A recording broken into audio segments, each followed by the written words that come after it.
No, the only reason I'm gonna cry because now my PowerPoint is gone. Oh, Oh, well, All right, we're just gonna wing this. How's that? Y'all good for wing? All right. All right. So welcome everyone, and thank you, Robin, for the great introduction. It is truly my pleasure and honor to share this time with you this morning. Thank you for, I guess it's not crawling out of bed at 10:30, but thank you so much for taking part of your Saturday and talking about my favorite thing in the whole wide world to talk about, which is community service. So it is that which drew me to Rotary in the beginning. My husband was a Rotarian long before I was, and he would go off and do these crazy things, and he'd wear these crazy shirts and all this kind of stuff. And one time I went with him, and I still wasn't convinced, but then I heard someone speak at actually Grass Valley Rotaries. I think it was, Larry, maybe your 50th anniversary party or 60th or something like that. yeah. And we were driving home, and I said, Ed, I want to be a Rotarian.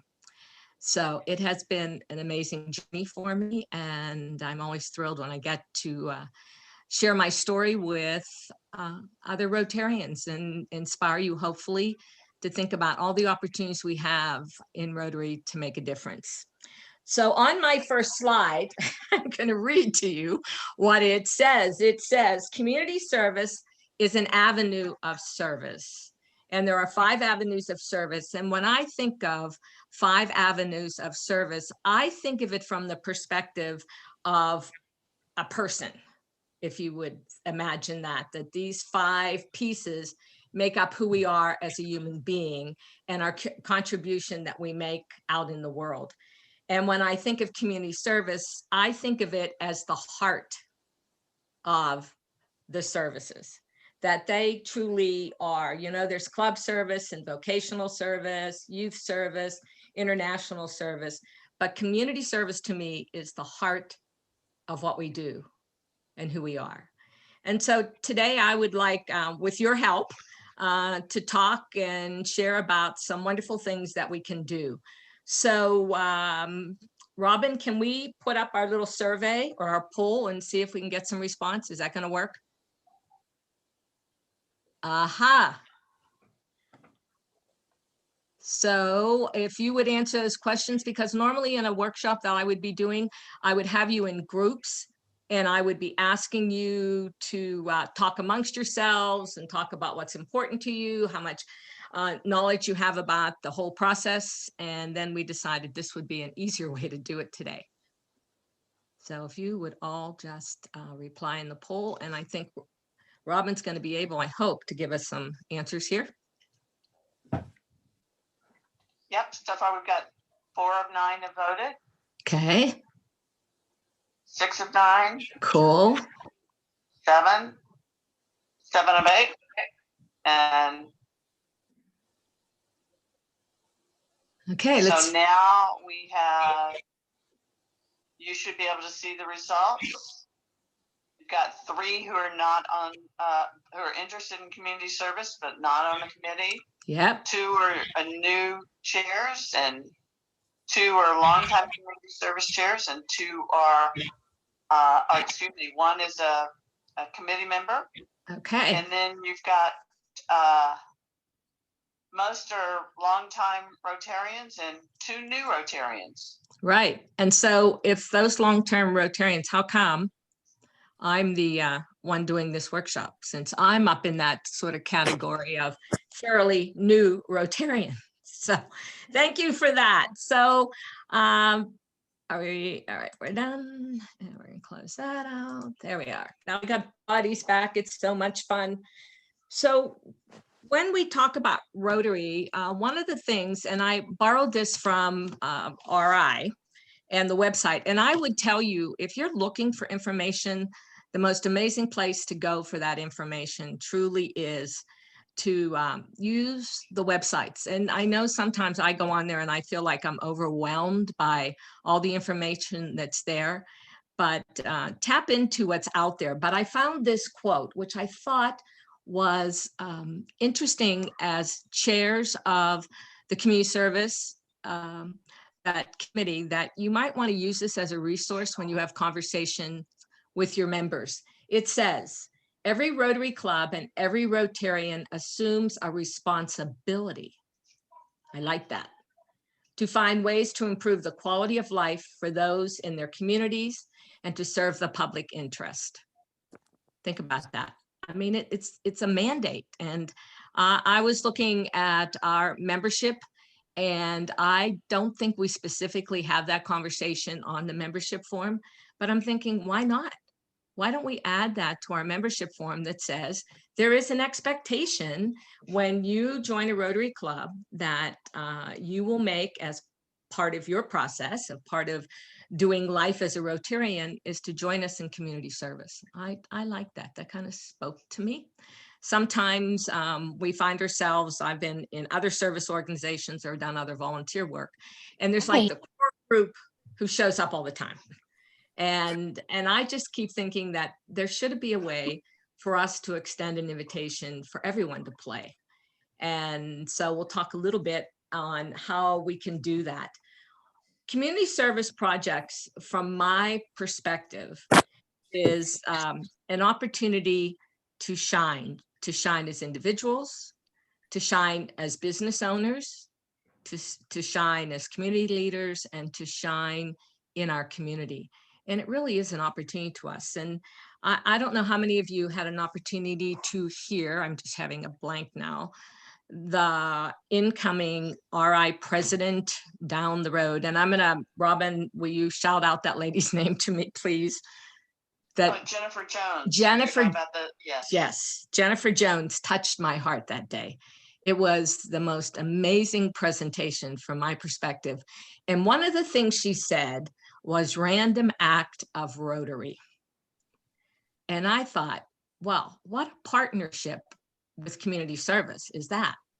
And then I thought, the bigger picture is maybe we don't need mass gatherings of Rotarians. Maybe we can do community services just on random acts on a daily basis.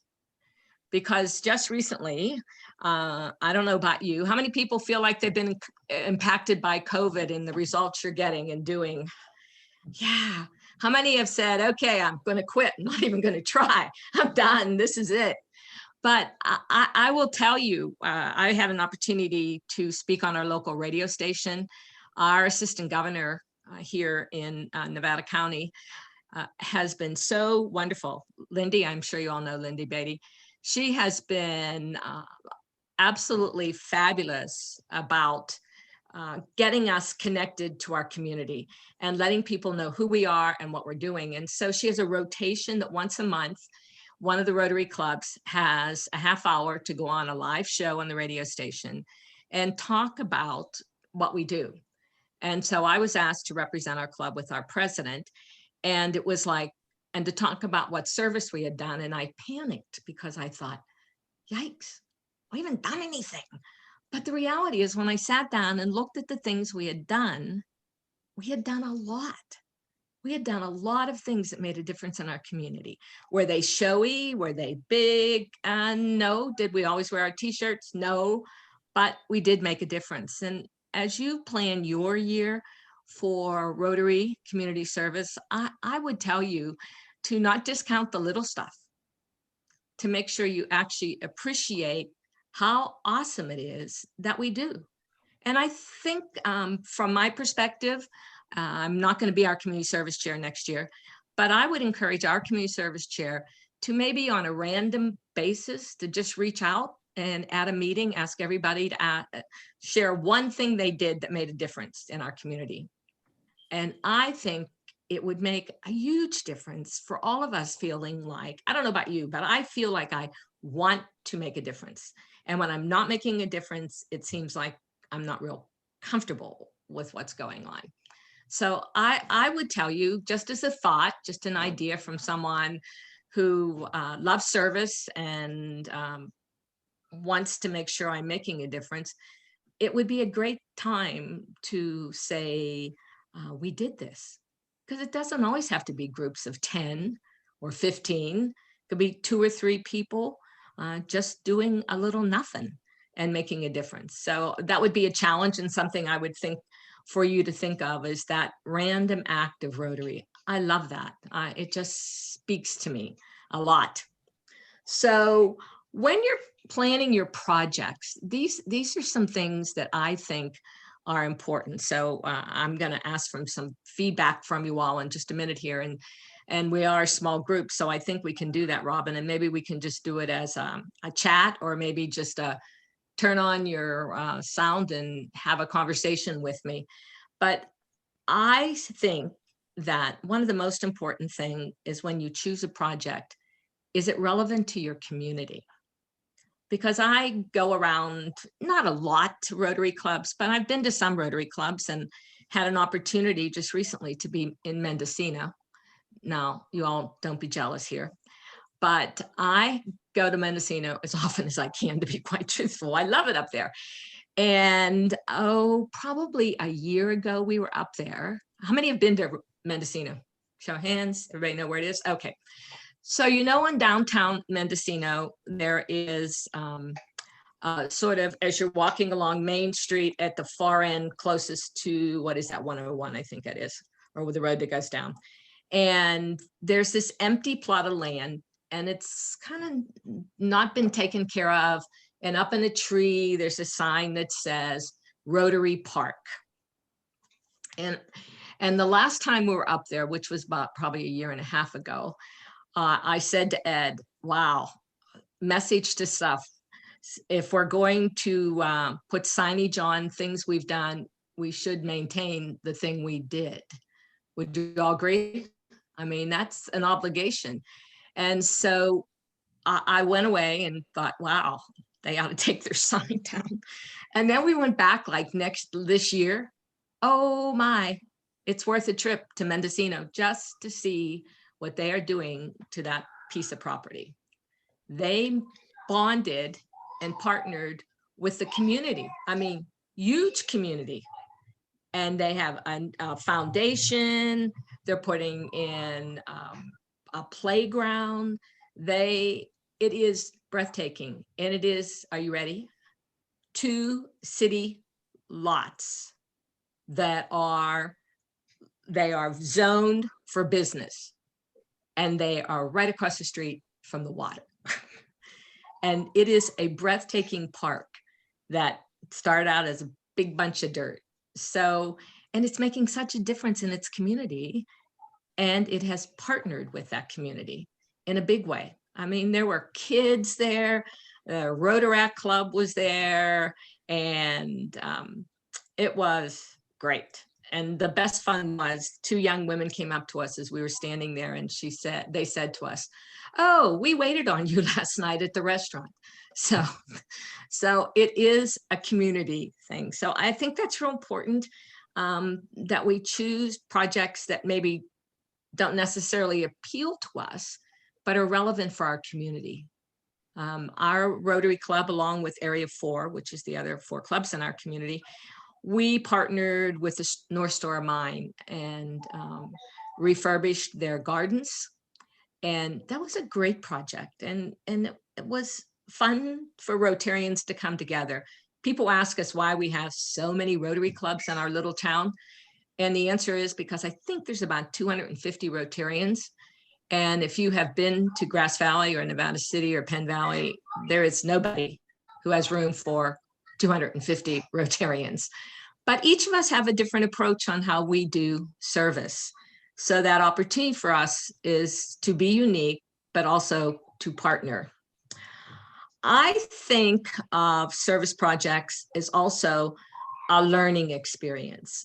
So maybe what I would like to do now, since I don't know if it's easier to put people in breakout rooms, but Robin, or whether since we have a small group, we can just have people just have a conversation. What do you think? Let's just have a conversation. Okay. 10 of us, so yeah. Okay. So what I would like you to have a thought about is, what time or what project did you do that met this criteria? So I'm going to give you a little criteria here, and then we'll open it up for conversation. How's that? And we'll take a pause because I so do not like when people put you on the spot. So I won't put you on the spot. I'll give you some time. So, so the first thing would be a project that met the criteria of being relevant to your community. It served as a learning experience for your club members. And it helped to identify your role as a Rotarian in your community. Okay, so that's the criteria. It's relevant to your community, served as a learning experience for your club, and identified a your Rotary Club's role in its community. So when you're ready, we can raise your hand. And, oh, we got a couple going. Okay. Bruce, you want to unmute yourself and have a conversation with us? Certainly, I'd be happy to. We're relatively recent up into this area, and I appreciate your comments about Mendocino because that's from the district I was in.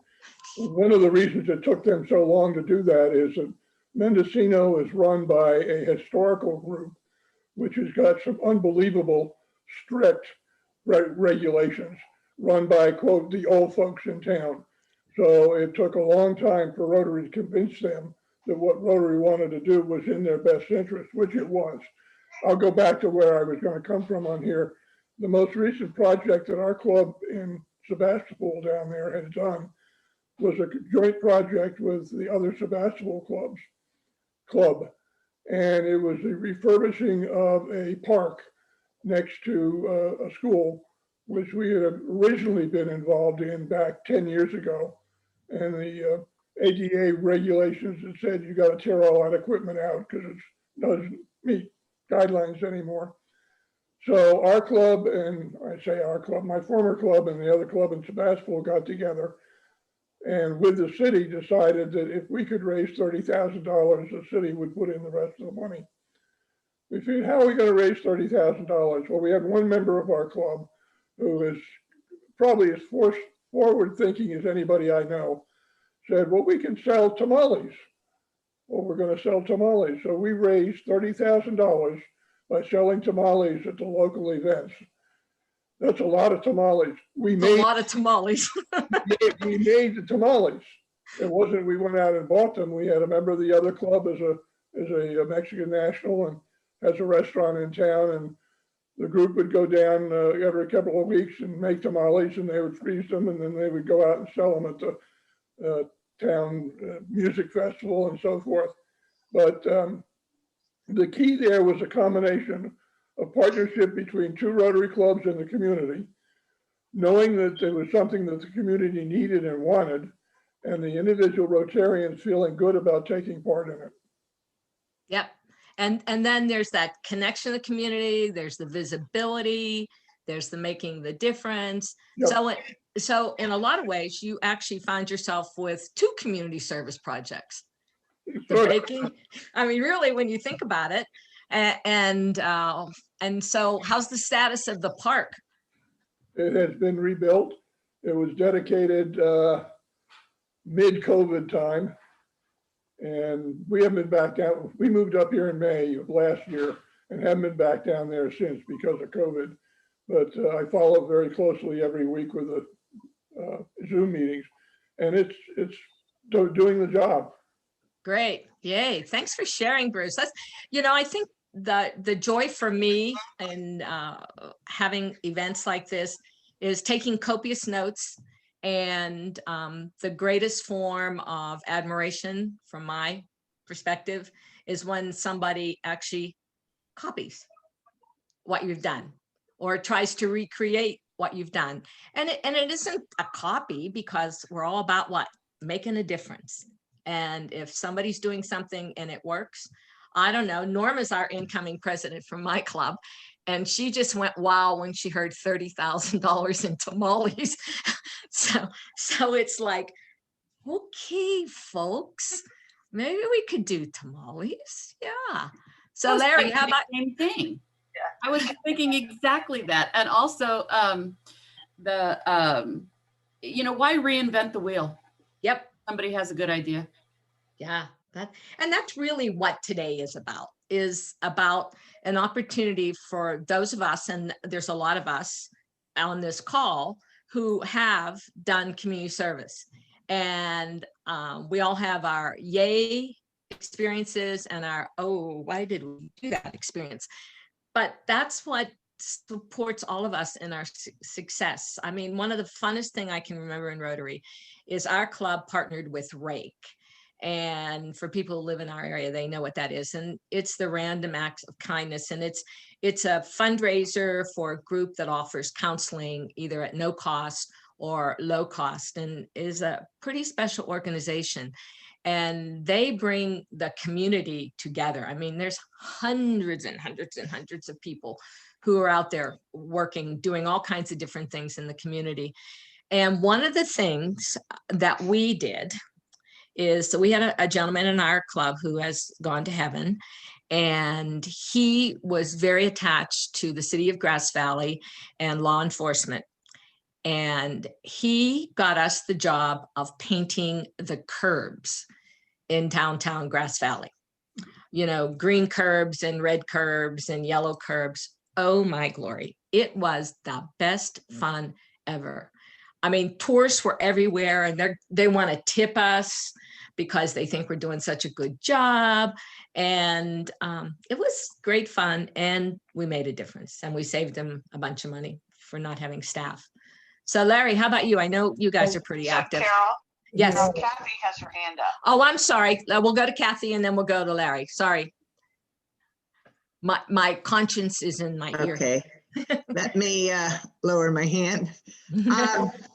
Our club, I'm with the Rotary Club of Nevada City, and at the start of COVID, we kind of jumped in right away with trying to find some projects that would really work around our community that were needed, that we could do in a very safe, COVID safe way. And we partnered with another organization called Masked Warriors, and we did a mask giveaway.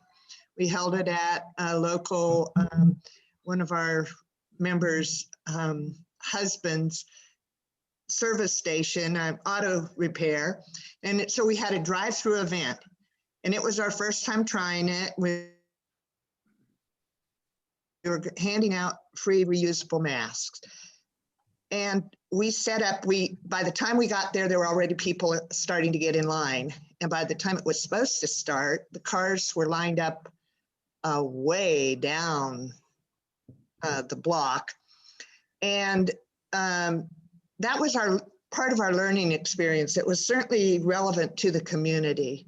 It was at a time when a lot of people couldn't even get masks, and we had people coming in, some of them actually appears that they were able to get some.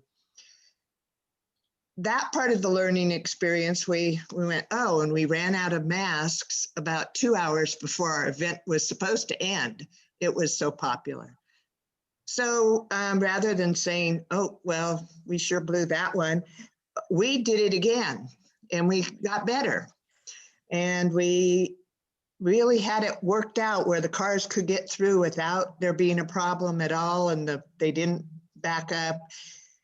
And then we said, well, that worked pretty good. And in the meantime, one of our members saw an article in the paper that said, local paper, that said the food banks, the 2 food banks in the area were really under stress because of the increased amount of food that they were trying to provide, the number of people who were food insecure and needing it. So we decided, well, that it worked really good for our free mask giveaway. And we combined it with a food collection and a free mask giveaway. And then we took that from that to buying a pallet of food for the food bank. And so it just showed us a way that we could stay creative, we could stay COVID safe, we could stay engaged in our community and let the community know what we were doing out there. Good. Yay. All right. Larry, He's got both hands up now. Yeah, I know. Every time somebody says something, yes, we're involved in that too. When you mentioned the city of Grass Valley, we too, because I'm in the Grass Valley, Rotary Club of Grass Valley, I'm sorry. We are very close to the city as well. And you mentioned painting the curbs. We've been involved with the city in terms of, well, back in a few years ago, planting trees. But then this year, we've done a lot of work in the garden or garden work in the parking lot next to City Hall that asked us to help spruce that area up to make it a little more attractive and kind of a center of attention for the people as they come into the city. We didn't get the accolades that you did with the curbs. Nevertheless, we felt it was, Well, they had to be nice to us. Either that or they were going to hit us because we were dry, out there painting. Also, the food bank was just mentioned. And of course, the food banks can use all of us to help them. And so we are very involved with them too. In our last Rotary year, through a district grant, we were able to help them buy a pallet jack. Now, of all things, that sounded strange, but it was something that was really critical to their operation, to getting the food up and down the shelves and out and so on. So the payoff for that for me was we were assisting the food bank in the distribution of food at one time, and one of the workers came up and said, "Are you guys the ones that provided this pallet jack?" And I said, "Yes." And he says, "This thing is awesome. It really has made a big difference for us." So that was a nice payoff. Now, finally, let me just mention quickly, as many in the Grass Valley, Nevada City area know, each Memorial Day, the Hospice of the Foothills has a butterfly garden of remembrance.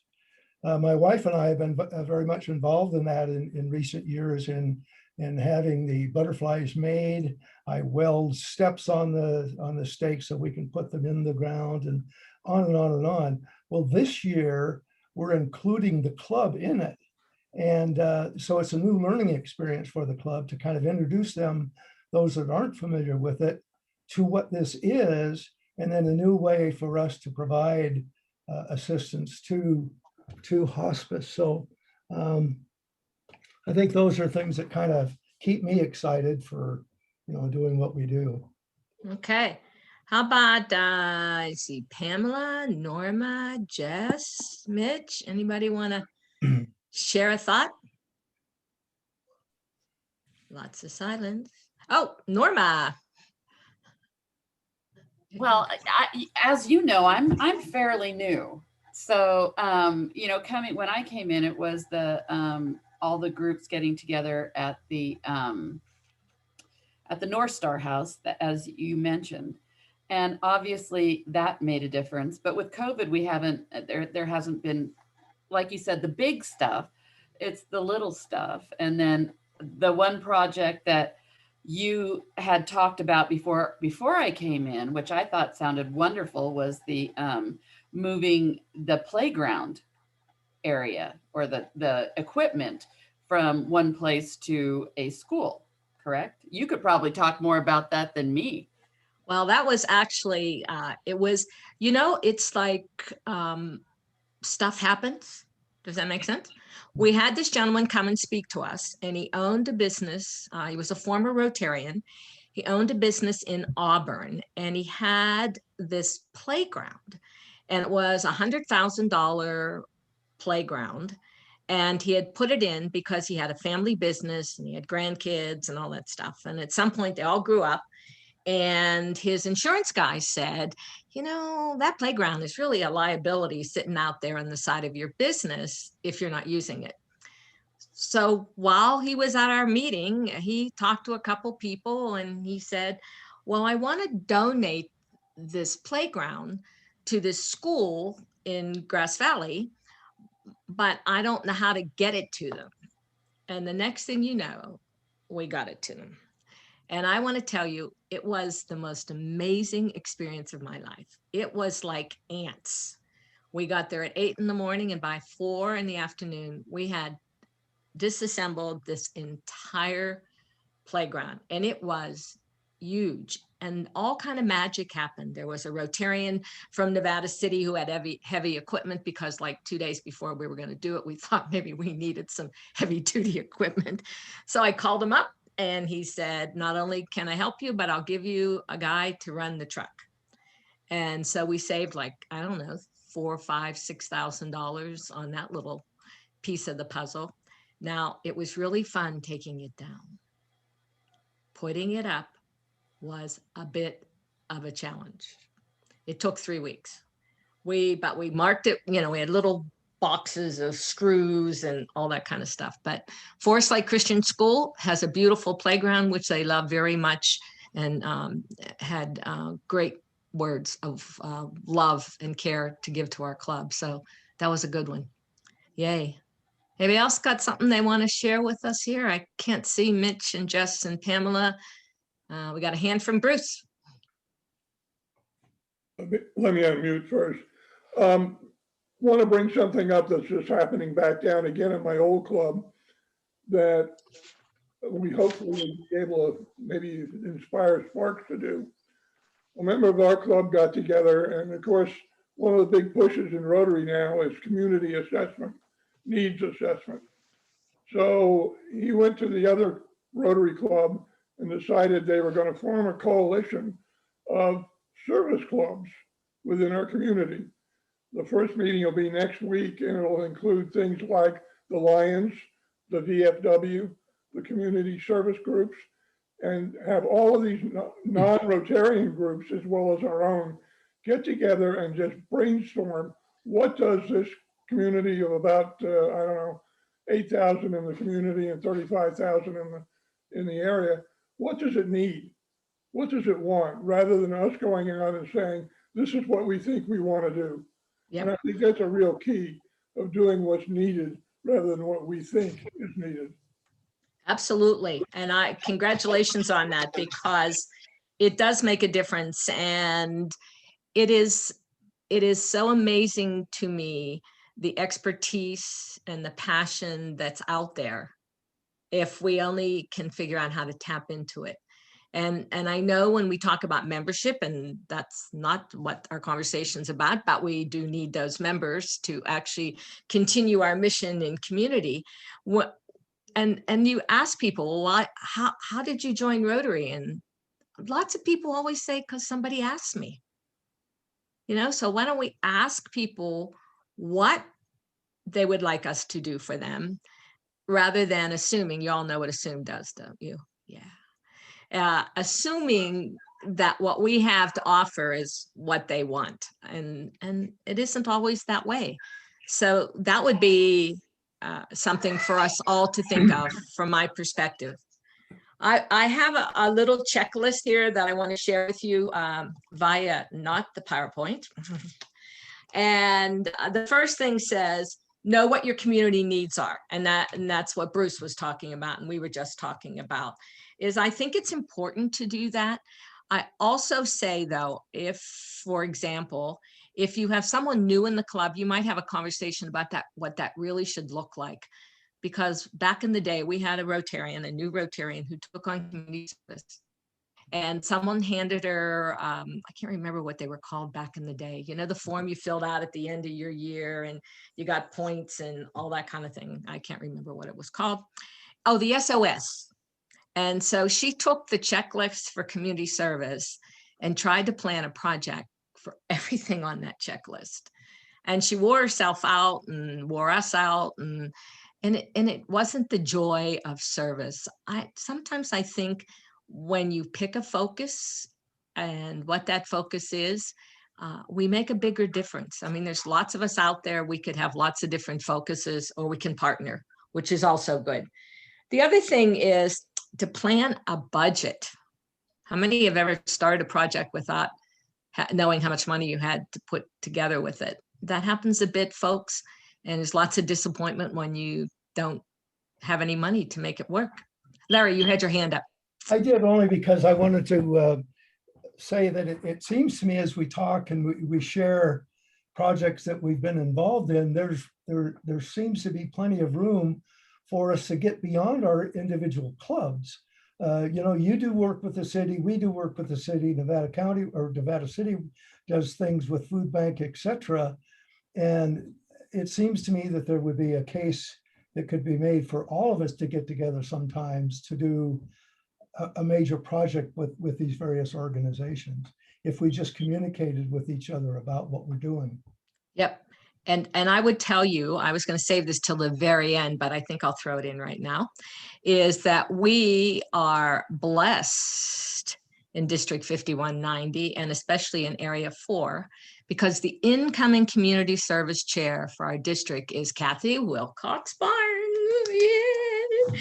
And so, Larry, we have somebody who can gather us Good. and put some energy into thinking about doing things as a group as opposed to individual units. Because when we've come together as a group, we've done well from my perspective as a Rotarian. I've enjoyed those experiences and I think it makes a difference. So let me see what else is on my list. Oh, for community service chairs, because I actually was the recipient of not doing this and it wasn't very pleasant for me personally, is get buy-in from your club members before you commit to a project. Mhm. I think that's really important unless you plan on doing it all by yourself if they're not interested.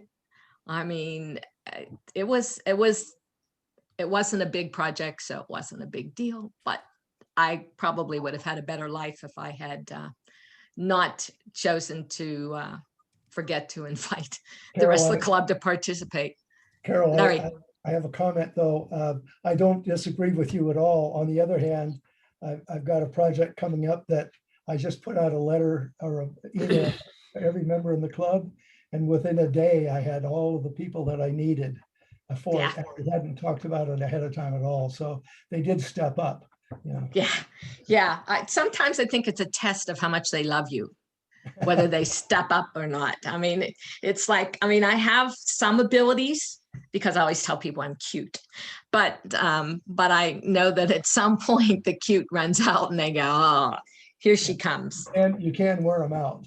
Yeah, that's for sure. Let me check my checklist here one more time. Carol, while you're checking your checklist, can I just, you made a comment earlier about community service and about membership. Yes. And I just want to highlight a point that Kathy actually reinforced. And we had a board retreat just last week for our incoming board. And she kept repeating, all roads lead to membership. All roads lead to membership. And I think one of the reasons why Nevada City Rotary is feeling so good about itself right now is this year with COVID, we really stepped up and stayed engaged and did some really meaningful community service projects. And community service projects are a great way to engage guests and, we've talked about other communities, but it also is a very fundamental element of our attracting new members and engaging our own members. And you have, just a heads up, you got 5 more minutes. Okay. And just to piggyback on that, because I was looking at my notes, one of the things I forgot to tell you about painting the curbs, we actually got 2 new members out of that because they were just part of the rake committee and they came and helped and they were like, oh, okay, these guys are pretty nice guys. Maybe we want to come play with them. And so it does work. Thank you for the memory, Robin. We already talked about inviting others outside of our club to participate. Share your messages on the media, newspapers, radio. We're lucky we have a little radio station where we live. I mean, all of those are looking for social media. I hope you all have a Facebook page and that anytime you're doing community service, it's up there and people know who we are and pictures and all of that kind of good stuff. That really serves. Logos, our shirts, and all of that really make a difference. We have a column in our newspaper every Saturday and we're featured, Rotary's featured in there pretty often for the things that we do. And I think that makes a difference for attracting new members, but also an opportunity to make a difference and have it be known. let's see, use the Rotary brand. And then probably the most important thing is to celebrate. Celebrate what you've accomplished. And, you know, we weren't having parties for a while, and maybe they should still be small parties, but just a thank you. I do a lot of management training, and one of the things I tell people is run around catching people doing things right. Because we have a tendency to have conversations about what isn't working as opposed to what is working.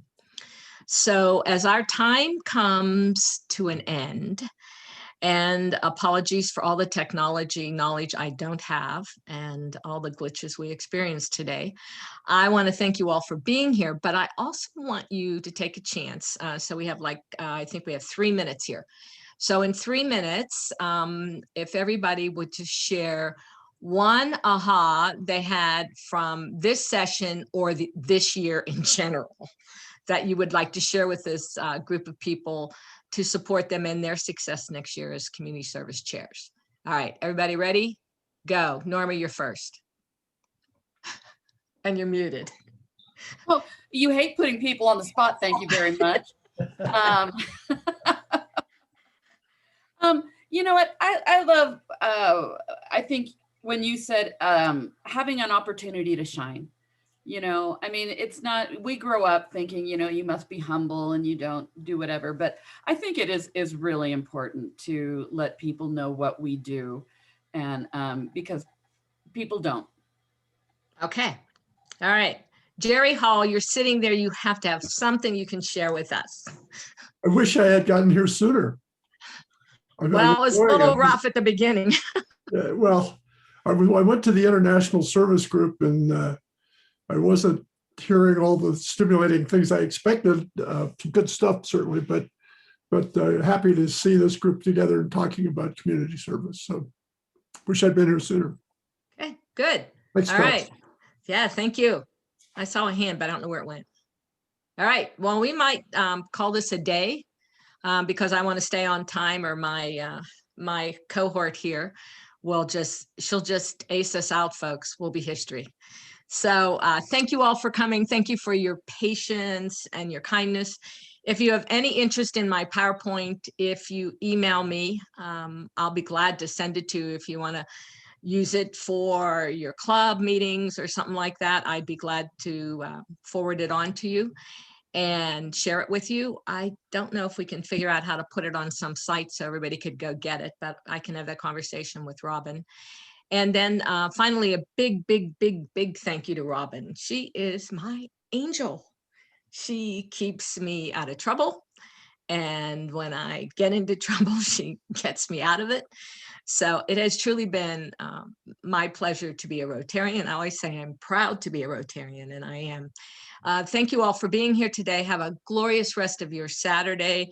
Go out and make a difference, and know that you do. Thank you, Carol. Thank you, everyone. Have a Thank you. wonderful day. Robin, have fun.